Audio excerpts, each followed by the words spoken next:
Begin the current Daf, Masech the Succah Daf Chavzayin. We begin 7 lines down at the top of the Yomim, where we continue with the next Mishnah, on the themes of Hayashin Taf is the theme of this paragraph regarding the fulfillment of one's obligations in the Sukkah. Our Mishnah is going to specifically talk about the obligations of the meals that one has to eat in the Sukkah. She was close by the Kazik and the Chesed, to end the Chaim. Pisha was joining us for today's Daf. One of the things we can discuss in today's Daf are how many meals must be eaten in the Sukkah. What happens if you didn't eat in the Sukkah on the first night? Can that be made up on the last day? And if so, then what must be eaten to indicate this is a makeup meal? Additionally, how do we know that eating on the first night is a Torah requirement? Some of the other ideas we can discuss in today's Daf are leaving one Sukkah for another during Sukkah, building a Sukkah during Chol HaMoed, if that's permitted or not, using someone else's lulav or Sukkah, and visiting your teacher on Yom Tov. The key terms, the concepts we're going to discuss are the first day of Yom Tov of Sukkot, a person is not allowed to fulfill his obligation with someone else's lulav. Though is one of the Lamatas Malachas is prohibited to build on Shabbos or Yom Tov. And with that, we begin the current daf. We begin with the Mishnah on the Chavzayin and Aleph. He says, a person has to eat 14 meals in his sukkah. The Gemara is going to explain exactly the reason why. 7 days of sukkahs. You eat one day in the one meal in the morning, one meal at nighttime. Those are 2 meals a day. Times 7 is going to be 14 meals a day over Yom Tov. Now, they disagree with Rabbi Shloimy. They say, no, there's no set amount. Meaning, if someone wants to fast, we don't require him to eat a meal. Rather, if he's going to eat, he shouldn't eat out of the sukkah. But there's no obligation to be eating on sukkahs. That's one machlekes. Void, moreover, Rabbi Shloimy says that mishlei ochel leili Yom Tov. If someone did not eat the first night of Yom Tov of Sukkot, Yashlim, then he goes and he going back. The Chum said the Inod of a Kitzvah, except for the first night of Sukkot, where then you're not allowed to fast. Now we'll learn out from the Gemara how that. Where do we know that halacha from? Chum agree that only to the first night of Sukkot. That was one machlekes. Also, Rabbi Eliezer said another idea. It says Mishalei Ochel Leili Yom Tov Rishon. Someone who did not eat the first night of Yom Tov Sukkot. So Yashlim, he'll complete. He'll make up this Suda that he missed the first night of Sukkot. He'll make it up Leili Yom Tov Achron Shachar. The last night, meaning the night of the last days of Sukkot, which are referring to Shmini Atzeres. So even though it's not even in the Sukkah, so the Gemara is going to ask him that how you making up. Which the 14 meals you have to have, you missed the first night, and every night you obviously can't make up because you have to have that day too. You can make it up as Shmini Atzeres, but you're not even in the Sukkah anymore. The Gemara will ask him that, but that's what Rabbi says. The Chum say no, there's no way of making it up if you missed a meal the first night of Sukkot. Regarding this is the pasuk in Kehelas. Something that's twisted, you cannot fix it. The chestron, is something that you're missing, you can't go ahead and be counted on it. It's already done, and you lost that opportunity. Now the Gemara goes back to the opening machlekes of our Mishnah that Rabbi Eliezer said you have 14 meals that a person has to eat over Sukkot in the Sukkah. So the Gemara might tell Rabbi Eliezer, what's the reason Rabbi Eliezer? Where does he get this from?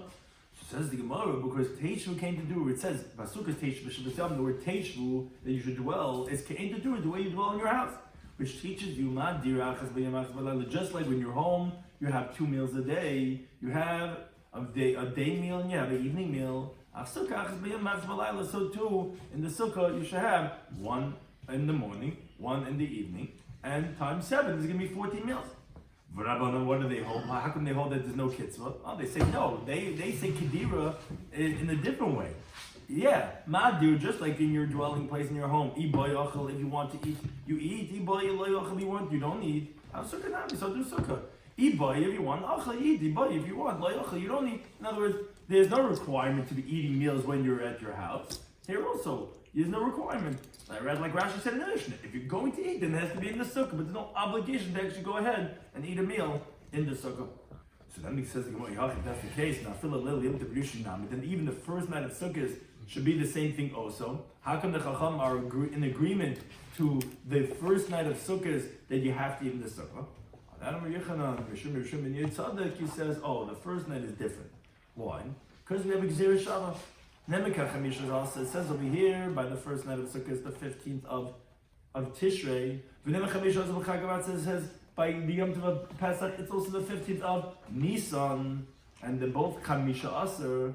Oh, so Malal, just like over there by Pesach, Leila Rishon Chayiv, but the first night of Pesach is an obligation to become Eilach Rishus. After the first night of Pesach, it's voluntary, which that's what the Gemara learns out in the last parak in Rabbi Pesach of Kof Chof Amid Aleph. It says, Sheishes Yom Teichel Matzahs. 6 days you'll eat matzahs. Over Yom Shvi Atzeres, and the 7th day, you just have to refrain from doing malacha. Which obviously, if you tell me 6 days you're eating matzahs, and the 7th day is Atzeres, obviously you tell me that the 7th day is Rishus. You don't have to eat matzahs. So actually, the Gemara tells us that means even the first 6 days are also Rishus. Why? Because the 7th day was included in Shivas Yom Teichel Matzahs. You already said a pasuk that 7 days you eat matzahs. Now you tell me a different pasuk. No, 6 days you eat matzahs, and the 7th day is Atzeres. Just don't do malacha. So that's what's called yotzim in a klal. It was in the klal of having matzah. Then you suddenly removed it. That's what's called l'lamed. Now, l'lamed alatzma yotzah, l'lamed kol kula yotzah. They're telling you that actually the eating of matzahs is never obligatory.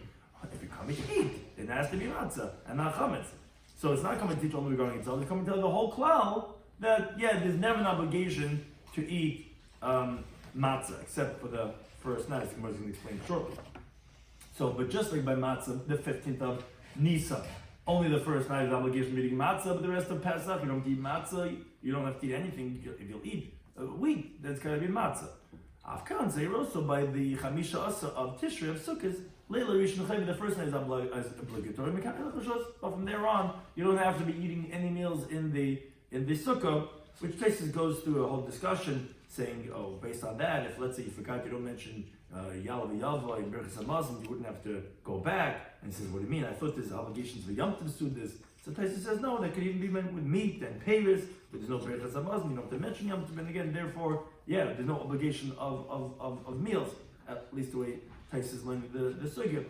So, but one thing is here also, but after that, you don't have to have any meals of washing in the Sukkah.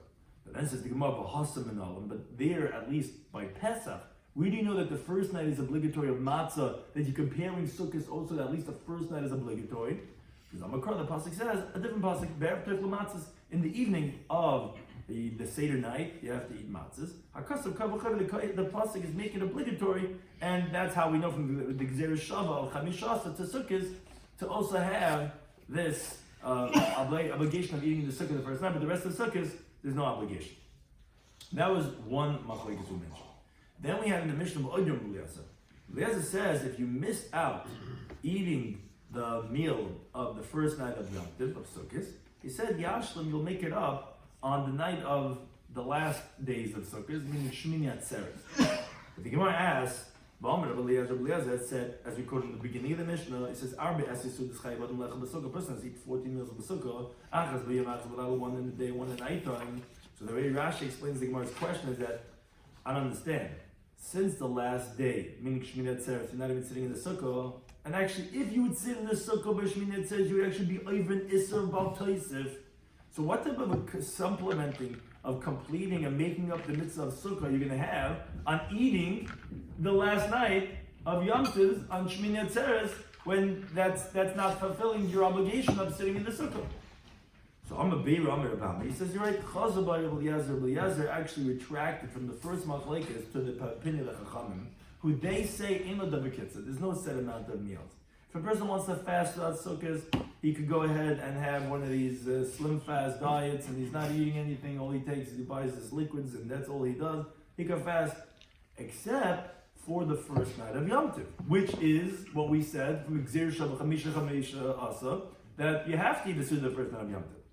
So, although Rabbi Lezer agrees that you're right, he retracted from what he said. You don't have to eat, but the first night you have to. Their machlekes is at least regarding the first night of Yom Tov. The first night of Yom Tov, everyone's agreeing that you have to have a meal. Not fasting, after not sickness, you come in, you have to eat a meal. The question is, but what happens if you didn't eat it? Is there tashlum? Can you make it up or not? Just like there's halacha that the first night, the karbanos of the first day of Sukkot, you can make it up even through the last days of Sukkot. That's what's called tashlumin for your chagiga. You can make it up.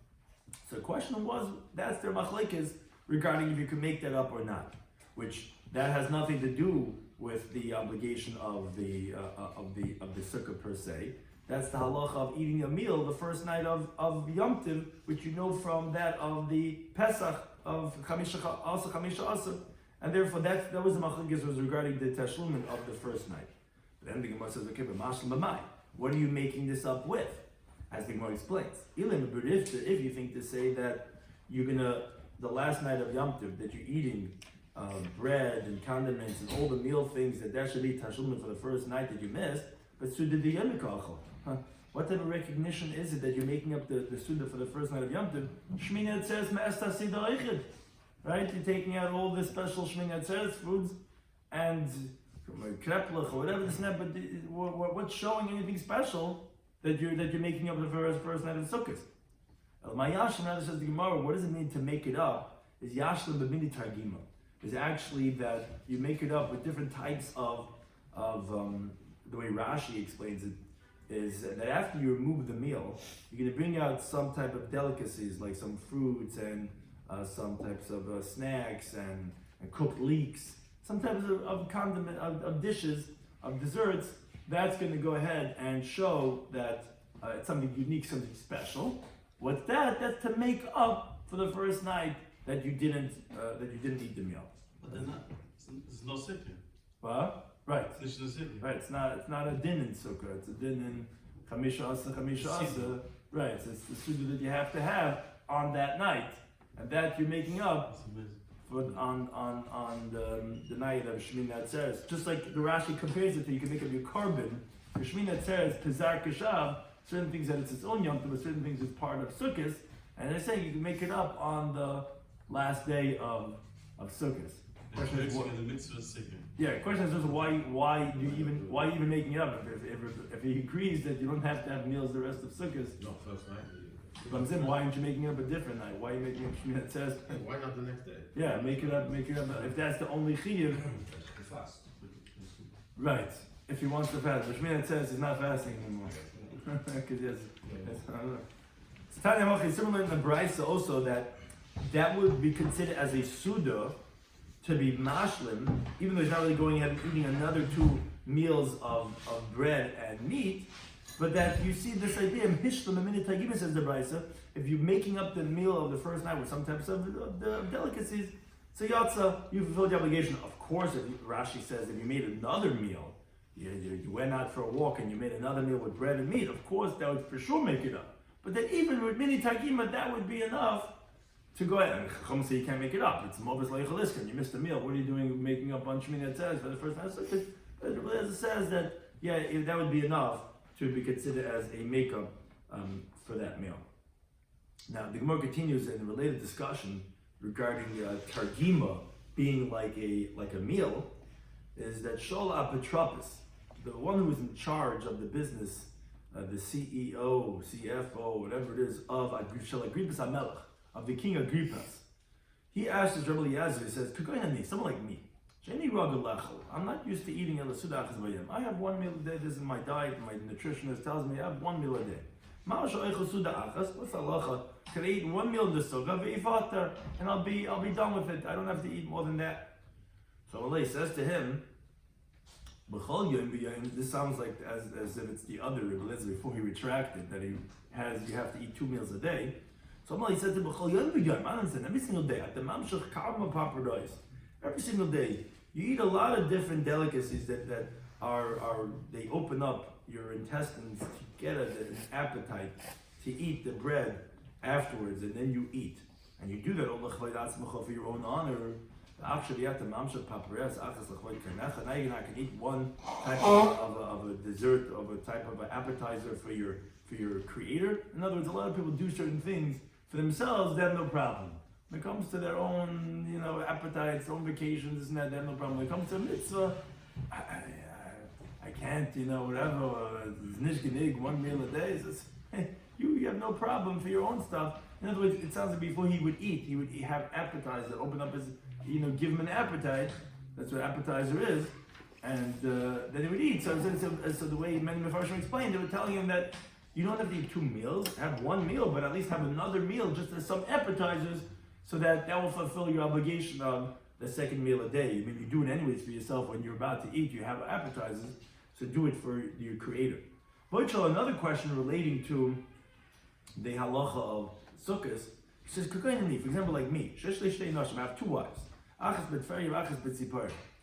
V'yesh li shtei sukkahs. I have two sukkahs. Achas betferi, achas betzipor. One by each wife.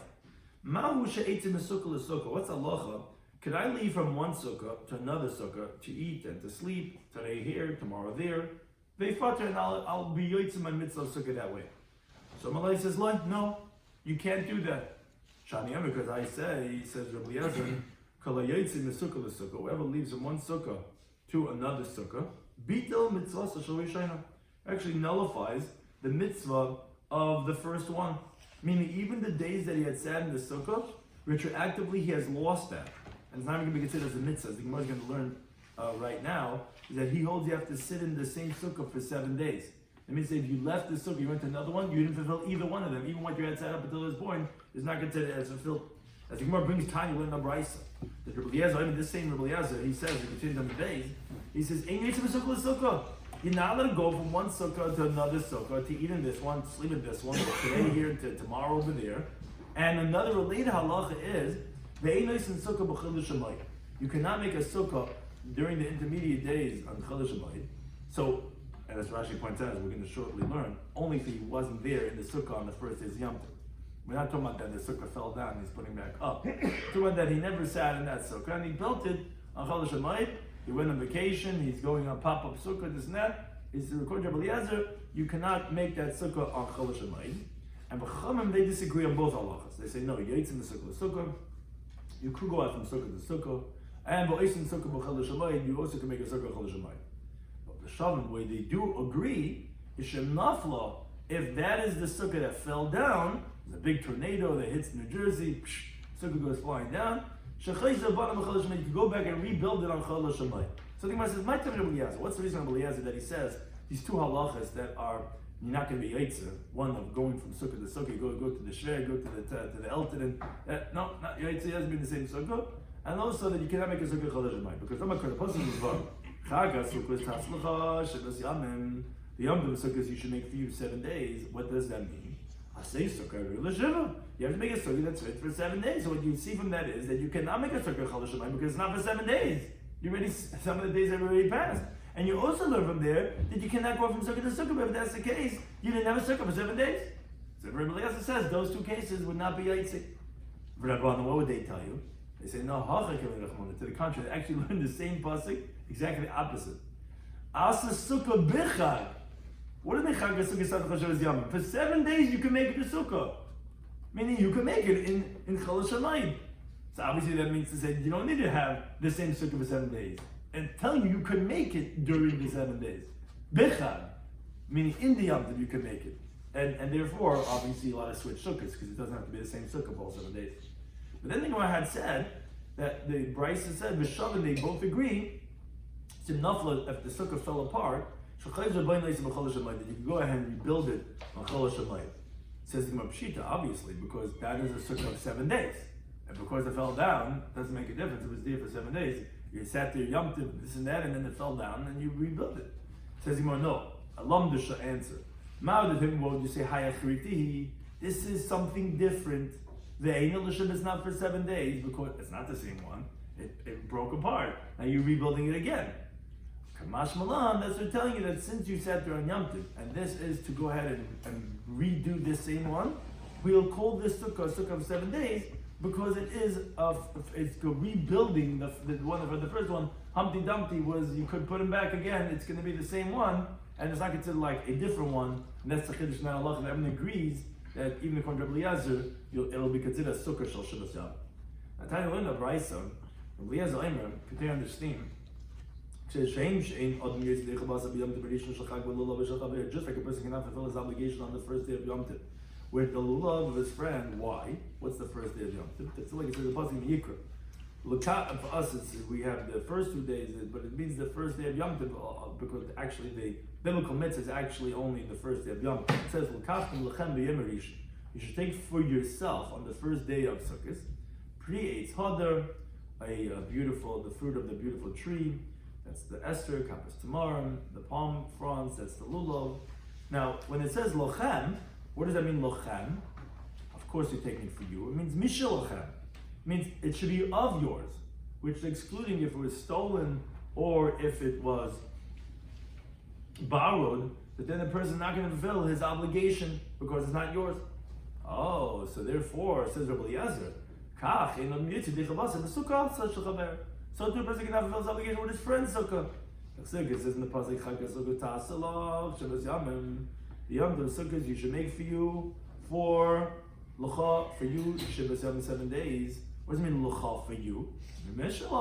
It should be from yours, and there has to be your own sukkah. You can't use someone else's sukkah. The sages, they say no. Right? Although we agree, and the halach is that you cannot use your friend's lulav on the first day, but you could fulfill your obligation with your friend's sukkah even on the first day. Why? Because the pasuk is the Yikra called the Ezach b'Yisrael Yeshu b'Sukkos. Now, although it's actually in our Gemara written in the plural, because it's read in the plural, it's actually written without a vav. It's written called Ezach, all the residents of the Jewish people Yeshu b'Sukkas. They should sit in the Sukkas, meaning in the singular. So, Malam, what does this pasuk come to teach? All of Klal Yisrael is going to be in one sukkah.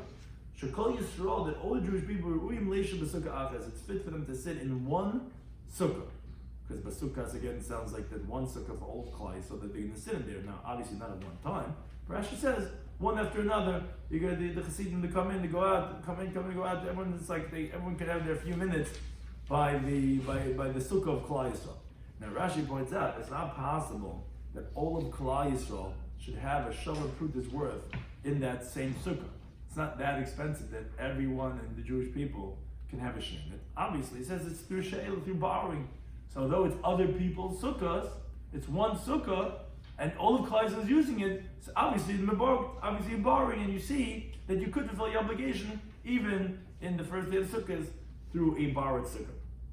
But then the Gemara says the Rabbanan who say you could fulfill your obligation. So So when it says in the pasuk that Chag HaSukkos Tas L'cha, you should make for yourself, which the Rabbi Eliezer had said Mishalach has to be your own sukkah. What do they dash? And they say you don't have to have your own sukkah. It says that's going to exclude if it was stolen. That's not yours. But borrowed, although that's also not yours, but that's obviously less than stealing. For that it says Yeshu b'Sukkos, that b'Sukkas in one sukkah, that you could use a borrowed sukkah, and that's not a problem. And then it goes back to Rabbi Eliezer. Hai kol ezrach my avidle. Meaning the Chacham was saying from kol ezrach, all of Klal Yisrael, Yeshu b'Sukkas are going to be one sukkah, which they said comes to include a borrowed sukkah. Rabbi Eliezer says you can't use a borrowed sukkah. What does he learn out from the pasuk of kol ezrach? She actually learns out from a different halacha. It's actually where a lot of mitzvah pshat are on this idea. Miboyle, he needs it legershin is gar benetayim, for a ger that converted in the middle of Sukkot in Chol HaShamayit, and v'katan is gadol. This is the part that many bar mitzvahs use it on, whether it be on Chanukah or on Tzvi Zaymer or whatever, depends when you are. If a minor becomes an adult, which Rashi says he sprouts the 2 pubic hairs, benetayim, in between, meaning in the middle of Sukkot, he becomes an adult.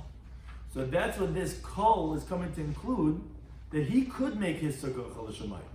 In other words, although Rabbi Eliezer said that if you were an adult before sukkah, then you cannot make the sukkah because that has to be a sukkah shel Shabbos Yamim. But this child or this ger who is la bar chiyuva up until now, when he becomes an adult or becomes a bar chiyuva, becomes a Jew in the middle of sukkah, that kol ezach yesh b'sukkah is coming to include that he could go ahead and make his sukkah. That's the ribuy of kol ezach, to say that he could make it even in the middle of sukkah. Now, the Rabbanan, according to the Rabbanan, what do they do with that? They already use kol ezach to teach that everyone could use the same sukkah because you could use a borrowed sukkah. Says the Gemara, but Kivin Sham, since they already said oisin sukkah b'chol shamayid, that you could make a sukkah even if you were a bar chiyuva, even if you're a regular adult, you're a zayda, and you were obligated, and you didn't make the sukkah the first days, that you can make it even the chol shamayid. So obviously you don't need kol ezach to come to include this pasuk for tell you that a cotton shouldn't is gadol or a ger shouldn't is gadol can make a chol shamayid because of the kolshkin. For a regular yid who didn't make a sukkah the first days can make it in the middle of chol shamayid.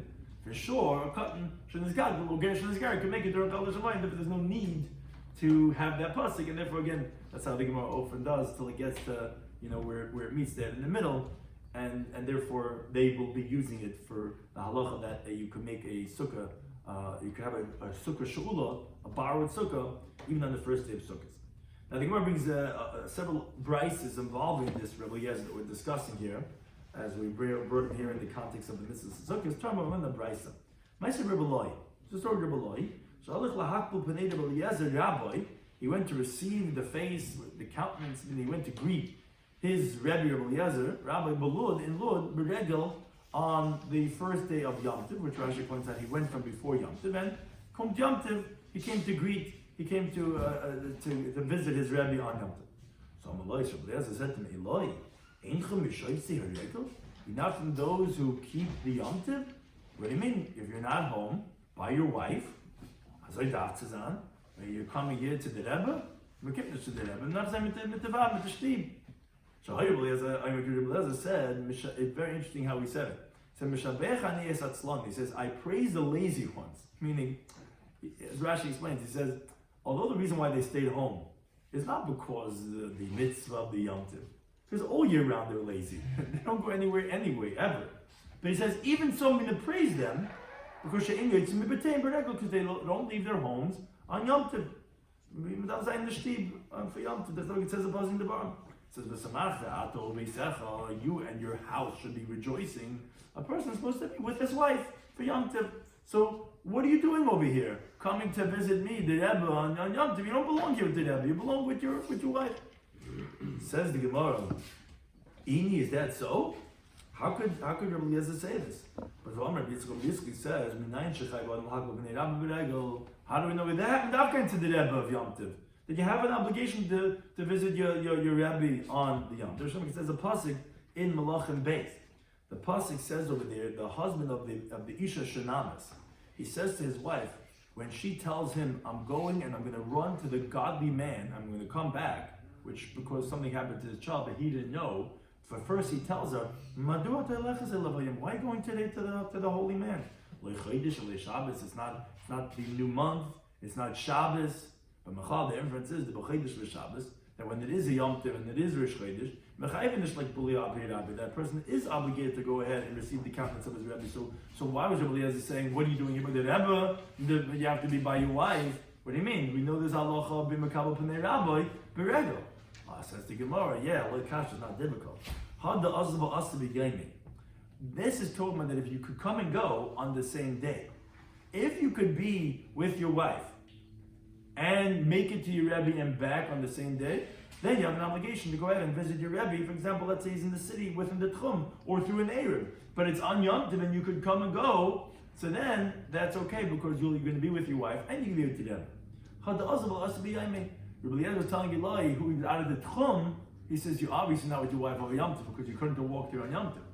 If you can't come and go on the same day, then you don't belong by the Rebbe, you belong with your wife, with the Shtid, with Kinder, that's where you belong on Yom Tov, and that's where it's Meshabeches Atzlan, and the lazy ones who they don't go anywhere, that's good, because this is the time that you're supposed to stay home.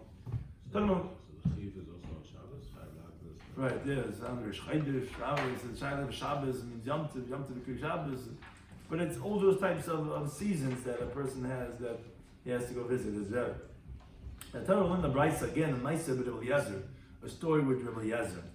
Shoshavas b'Galil ha'Elyon, that he was spending, he was there in the Upper Galilee. Sukkah shel Yochanan b'Rebbi Eloi b'Kesari. In the Sukkah of Yochanan b'Rebbi Eloi in Kesari, B'Amala, it was b'Kesari Yain, and the Gemara later is going to ask that on this story that Rabbi Eliezer himself said he praises the lazy ones, and the problem with this, it sounds like that he was in Sukkahs, in someone else's Sukkah, he was spending Sukkahs in Kesarian or in Kesar when he himself lived in Lud. But the Gemara will address that in a second. But he was in the Sukkah, and the son was coming to the Sukkah. So Amalei, so Rabbi Yochanan said to Rabbi Eliezer, he says, Ma'u she'afresh aleha sadim. What's the halacha? Could I spread a curtain for shade that you don't get burned from the sun? Am I allowed to add on to this temporary structure on Shabbos, on Sukkot, or not? So Amalei, so Rabbi Eliezer responded. He started distracting him to some other topic, because the Gemara is going to tell us in the next daf. Rabbi Eliezer never said over anything that he never heard explicitly from his Rebbe, from his teacher. So he didn't hear this explicitly. So he wasn't going to answer the question. So he said some random thing. He says, he says that you didn't have from any of the tribes of the Jewish people that they didn't go ahead and stand up a leader for the as the judges for the Jewish people, which saved the Jewish people. Meaning the Shaiftim, there was a period of Shaiftim, which we have in Nach, when Yeshua ben Nun died until Shmuel Hanavi, who he then anointed Shaul as the first king. You had a period known as Shaiftim. You didn't have any tribe that didn't have a Shafet from them, as Rashi says. You had Yeshua from Ephraim, you had Ehud from Binyamin, you had Gideon from Menashe, that was from the sons of Rachel. You had Shimshon from Dan, you had Barak Mikadesh from Naphtali, that was the sons of Bilhah. You had Evtzan, that was Bayaz from Shevet Yehuda. You had Eli, which was from Shevet Levi. You had Toiler from Yisachar. You had Elon Hazvuni from Zvulun. Rashi says those are explicit in Nach. But Asniel, Yiftach, Shamgar, Yair, and Avdan, Rashi says, I don't know the names of their tribes.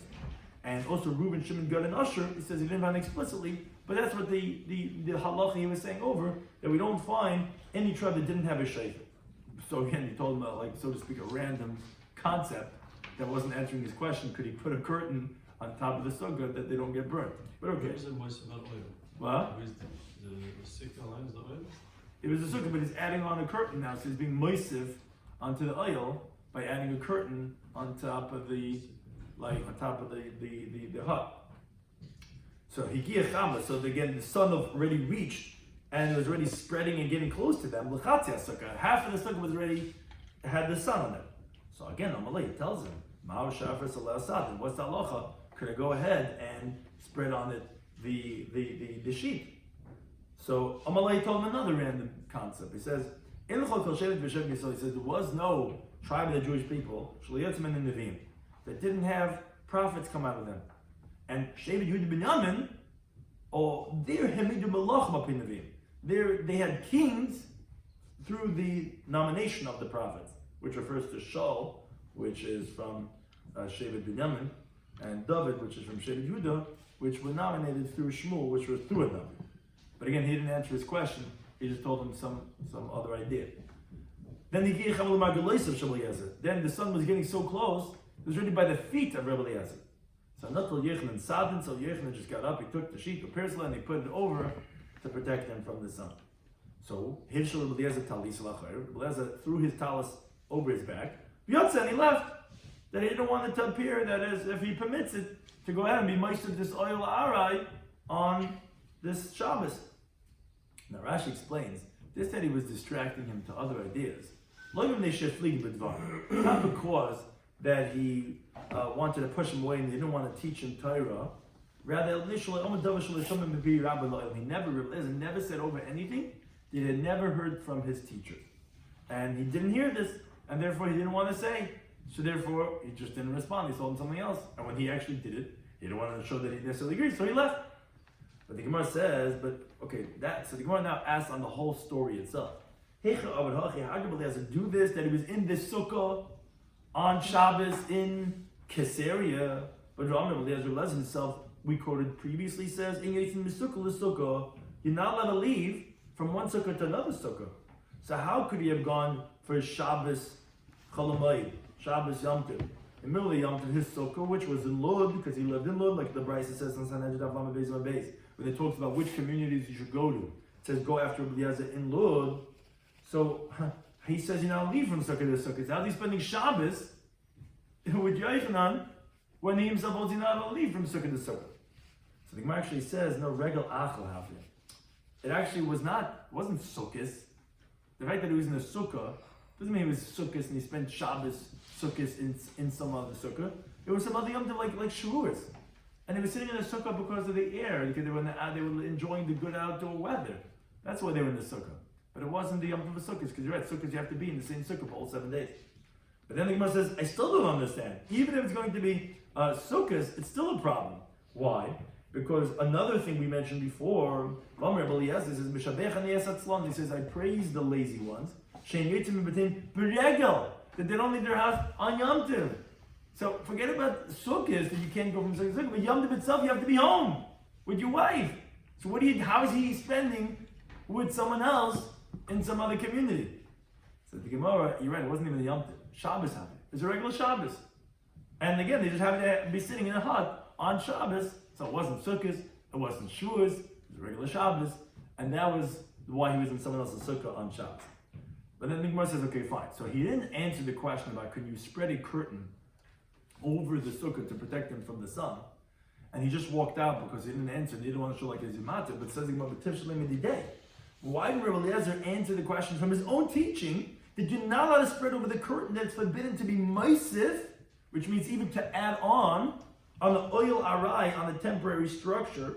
Forget about the fact that he didn't hear it from his Rebbe. Why couldn't he, from his own teaching, answer the question? Why? Where do we find Rabbi Eliezer his own teaching? Now, in the Mishnah Masechet Shabbos, it says, Pekaka chalayim, the window shutters. So Rabbi Eliezer, who we're discussing, he says, Bisman shekasher b'tolei, if the window shutters are two things. It was tied on, so it's tied on, and it's also hanging at all times. So tied is meaning it's there, versus let's say not being tied on. It's also hanging, it's not on the floor. So then it says, then you could go ahead and close the window shutter with that shutter. The reason for that is because since it's prepared and it's standing there, it's not considered not building, it's not considered even adding onto the building because it's like a door. A door is not considered binding. When you open up and close the door, it's there, in, out, in, out. So when the window shutter is hanging, it's knotted on and it's hanging, you just put it right back in, that's okay. But Vimlav is not, ain't picking boy. If it's not hanging and or tied on, then you're not close the window shutter with it because it's adding on to the closure of an oil. Whereas V'chamim, they say, no, benkaf, like he's allowed to use it to close the window shutter. But one thing we see that he holds that this temporary structure, because you keep on taking it in and out, you see it's forbidden to add it on. So why couldn't he answer from his own teaching that you now take the curtain, even though it's a being moisav aloy larai, you see that he holds that that's forbidden. So you want to know the difference. Why? Hasam hu dimavato. There, by the window shutter, you're nullifying the shutter to the window when you close it up. And it's considered like the wall itself. So that's considered meisif, adding on to an oil. That's why Beleza says if it's not tied on and hanging, it'd be forbidden. Because you're closing up the gap and you're like being mavatal that window shutter to the window. It's part of the structure right now. But over here, by the sheet, we could testify that loy mavatal, a person will not nullify his curtain for the sukkah, and at the end he's going to take it. So therefore, Rabbi Eliezer was not so partial to him that it would be considered as moisif, as adding on to oil arai, because it's not something you're going to keep over there. You're going to have to take it away, and therefore maybe that would be permitted. And therefore he didn't want to say that it's going to be usher, but again he didn't want to say it's mutter because he never heard it. As we'll continue on the next daf, as we'll see, and therefore he just walked out when he went and covered it with that stuff. Thank you for any time for hosting us.